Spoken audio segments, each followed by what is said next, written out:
দীর্ঘ ৩৩ বছর পর জাহাঙ্গীরনগর বিশ্ববিদ্যালয়ে জাকসু নির্বাচন আবার পুনরায় হয়েছে। এটি ১০বার যে জাকসু অনুষ্ঠিত হতে যাচ্ছে, এর আগে ৯বার অনুষ্ঠিত হয়েছে।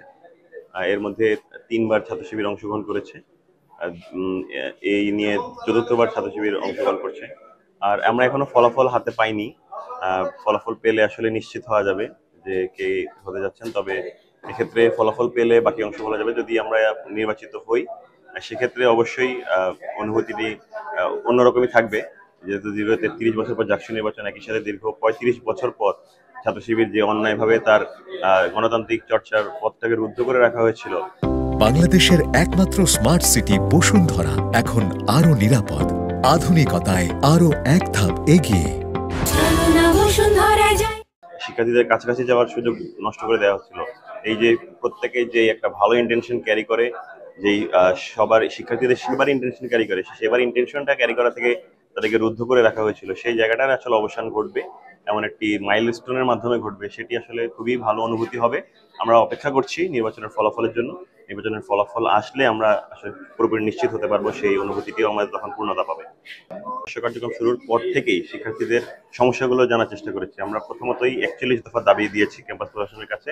ক্যাম্পাসের ওভারঅল সিকিউরিটি, ক্যাম্পাসের একাডেমিক ডেভেলপমেন্ট, লিভিং এনভায়রনমেন্টের ডেভেলপমেন্ট, হেলথ রিলেটেড ডেভেলপমেন্ট সহ অন্যান্য আরো যা যা রয়েছে সবকিছু নিয়ে আমরা আমাদের দাবি জানিয়েছিলাম। শুরুতে আমরা শীত বস্ত্র বিতরণের মাধ্যমে আমাদের অফিসিয়াল কার্যক্রম শুরু করি। এরপর আমরা শিক্ষার্থীদের জন্য শিক্ষাবৃত্তি প্রদান করেছি।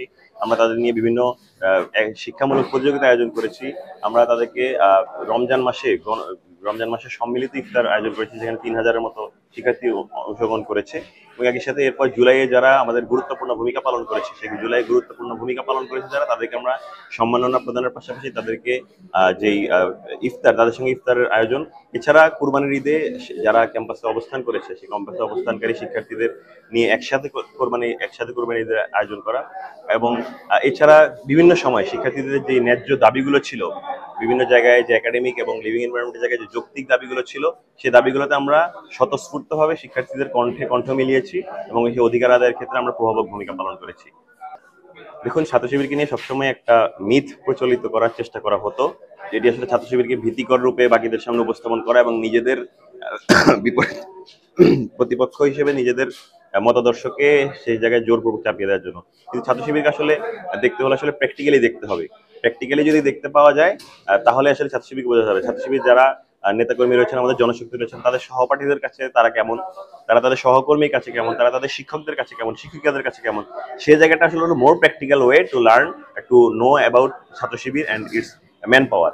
সেটা যখন করতে যাবেন তখন দেখবেন এখানে আসলে অনেক বেশি ট্রান্সপারেন্সি রয়েছে, নারীর প্রতি শ্রদ্ধাবোধের জায়গায় সর্বোচ্চ পর্যায়ে রয়েছে এবং সবার মধ্যে যে মূল্যবোধ, সে মূল্যবোধের জায়গায় অনেক উন্নত রয়েছে।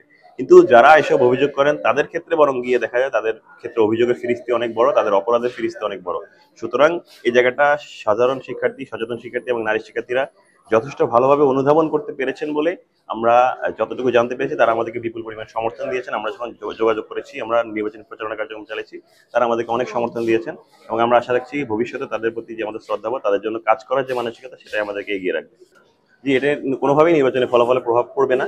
এর মধ্যে যারা রাজনৈতিক প্রভাব পুষ্ট হয়ে যারা নির্বাচনে এত অনিয়ম হয়েছে, এত অব্যবস্থাপনা হয়েছে, সবচেয়ে বড় অব্যবস্থাপনা এখানে ম্যানুয়াল ভোটিং, যেখানে ওএমআর সুযোগ ছিল, একটি ভুয়া মিথ্যা অভিযোগ এনে শুধুমাত্র এই ওএমআর পদ্ধতি বাতিল করার কারণে কি পরিমাণ মানুষের ভোগান্তি এখানে হয়েছে, কি পরিমাণ মানুষের অমানবিক কষ্ট হয়েছে, সেই জায়গাগুলো বিবেচনা না করে, অব্যবস্থাপনার দায় না নিয়ে, সকল অনিয়ম, নির্বাচনের ভোট কেন্দ্রে হট্টগোল, এই সকল কিছুর দায় না নিয়ে তারা যেভাবে নির্বাচন থেকে পদত্যাগ করেছে, এটি আসলে তাদের কাপুরুষতা সামিল।